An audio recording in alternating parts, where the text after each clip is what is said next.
Commander, are you coming to check up on me? You look much better. How are you feeling? Dr. Chakwas assures me I am going to be fine.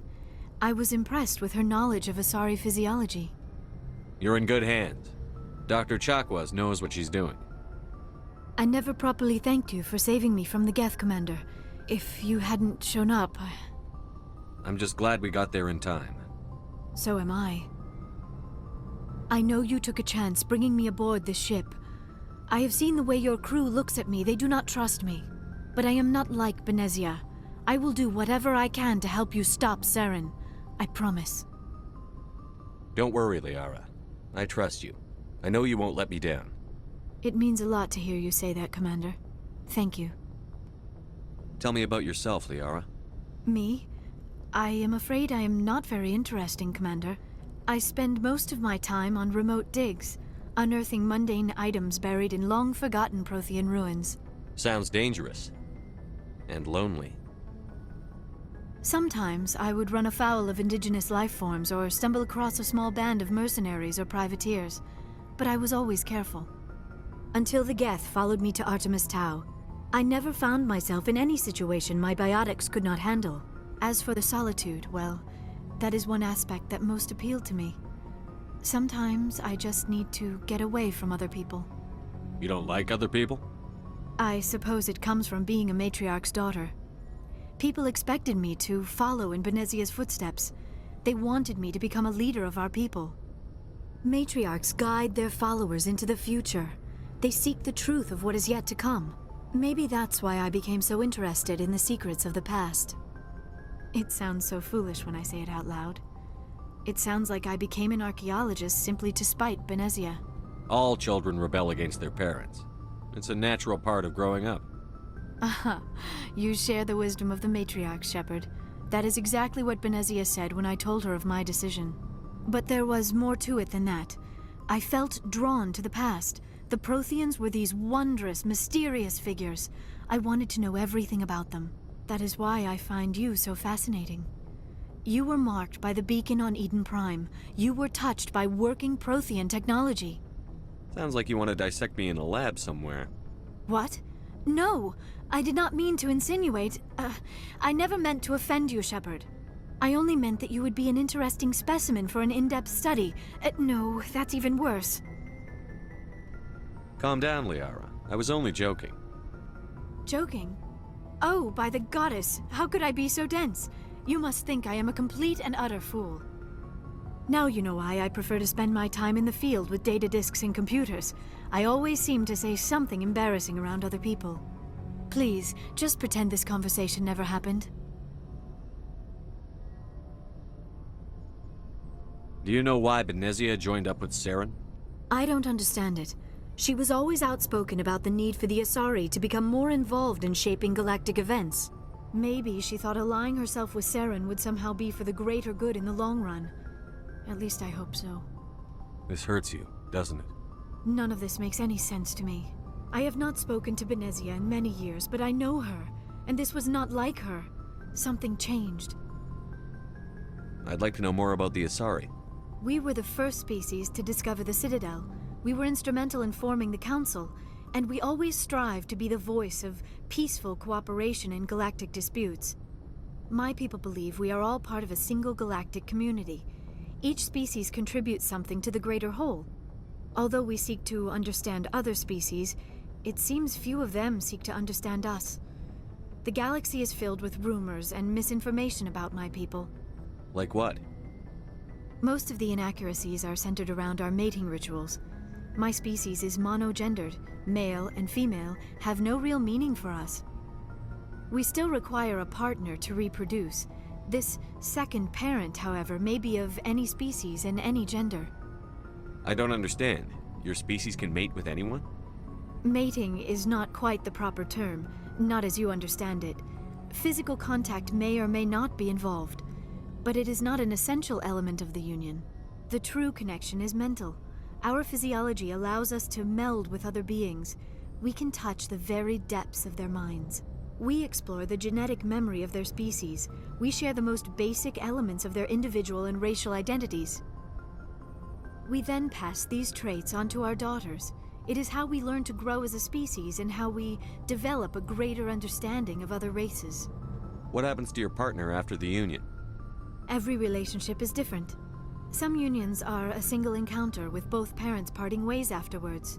Others can be more long-term. Sometimes an Asari and her partner will stay together for many decades. Do you know who Matriarch Benezia chose as her partner? She rarely spoke of her partner. Though I know my father, if you want to use that term, was another Asari. I thought you always needed another species to serve as one of the parents. Think about it, Shepard. If we were not able to mate with our own species, we would have died out long before we ever mastered spaceflight and left our homeworld. Union with our own kind is no longer common, not for the purposes of reproduction. Most Asari believe it weakens our species. Asari daughters inherit racial traits from the father species. If both parents are Asari, then nothing has been gained, or so conventional wisdom would hold. I am what is sometimes called a pureblood. Though no Asari would ever be cruel enough to say the word to my face, it is a great insult among my people. It is possible Benezia's partner was embarrassed by their union. She may have been too ashamed to publicly acknowledge me as her offspring. Maybe she wanted to meet you but couldn't. Something could have happened to her. Maybe she passed away. You might be right. I hope you are. But I have no way to know for sure. Benezia never spoke of her partner. Whatever happened, it caused her too much pain to dwell on it. She raised me by herself, though that is not uncommon. Many Asari raise their children alone, particularly if the father species is short-lived. Often the partner will pass on long before the child reaches maturity. Do you know who Matriarch Benezia chose as her partner? She rarely spoke of her partner. Though I know my father, if you want to use that term, was another Asari. Benezia never told you her partner's name? Union with our own kind is no longer common, not for the purposes of reproduction. Most Asari believe it weakens our species. Asari daughters inherit racial traits from the father species. If both parents are Asari, then nothing has been gained, or so conventional wisdom would hold. I am what is sometimes called a pureblood. Though no Asari would ever be cruel enough to say the word to my face, it is a great insult among my people. It is possible Benezia's partner was embarrassed by their union. She may have been too ashamed to publicly acknowledge me as her offspring. Maybe she wanted to meet you but couldn't. Something could have happened to her. Maybe she passed away. You might be right. I hope you are. But I have no way to know for sure. Benezia never spoke of her partner. Whatever happened, it caused her too much pain to dwell on it. She raised me by herself, though that is not uncommon. Many Asari raise their children alone, particularly if the father species is short-lived. Often the partner will pass on long before the child reaches maturity. You Asari live for 1,000 years. What happens when your partner dies? Few sapient species live as long as my kind. We have learned to take a philosophical approach to our unions. We do not focus on the inevitable loss of our partners. Instead, we enjoy the time we spend with them. And even after they're gone, a part of them lives on in us. The union is a connection that transcends both time and space. I should go. Message coming in. Patching it through. Commander Shepard, my name is Nasana Dantius. I have a job for you. I can't say any more in an unsecured communication. If you're interested in hearing my offer, meet me on the Citadel so we can talk in person. I'll be waiting in the Diplomat's Lounge on the Presidium.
Alliance soldiers. Looks like they were lured here by the distress beacon. These are Admiral Kahoku's men. We need to tell him what happened here.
Clear.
Deploying.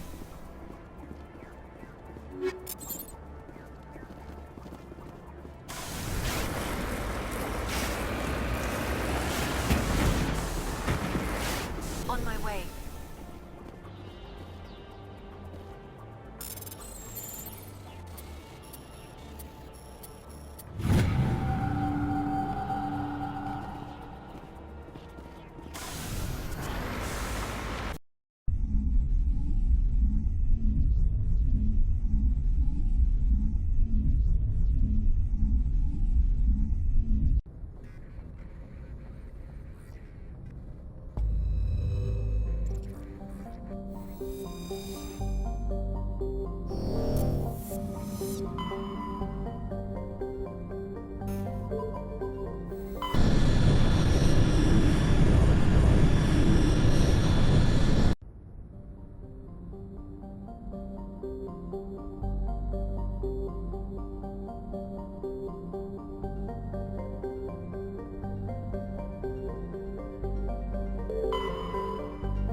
It's deserted.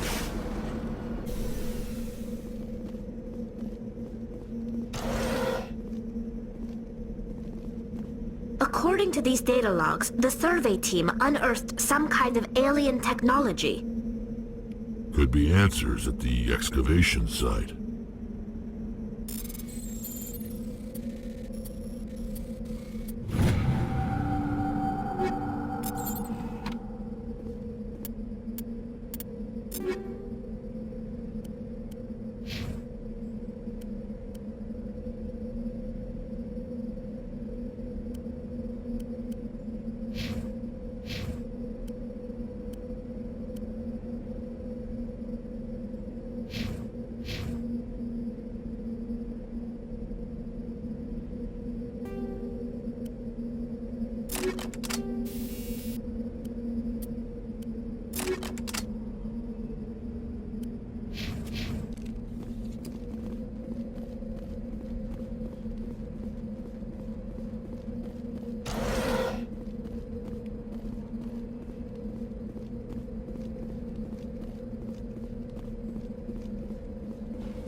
Must have unearthed some alien technology that turned them into mindless fanatics. Whatever they found, it's long gone now.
Message coming in.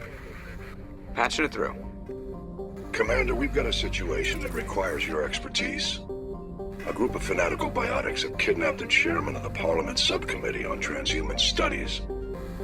Their freighter sustained damage and is dead in space. Get in there and take them down. What kind of resistance should I expect? The biotics were seen loading equipment into the freighter. Expect traps and combat drones. Nothing you can't handle.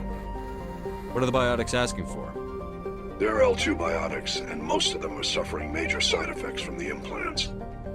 The subcommittee denied a request for reparations to all L2 biotics. Apparently they'd like the chairman to reconsider. What's the priority on saving the chairman? Saving him would be my preference, but we must make it clear that these tactics don't work, Commander. Your top priority is to neutralize the biotics. Understood, Admiral. I'll see what I can do. I appreciate you taking the time, Commander. I'm sending you the last known coordinates of the freighter. Good luck. Fifth Fleet out.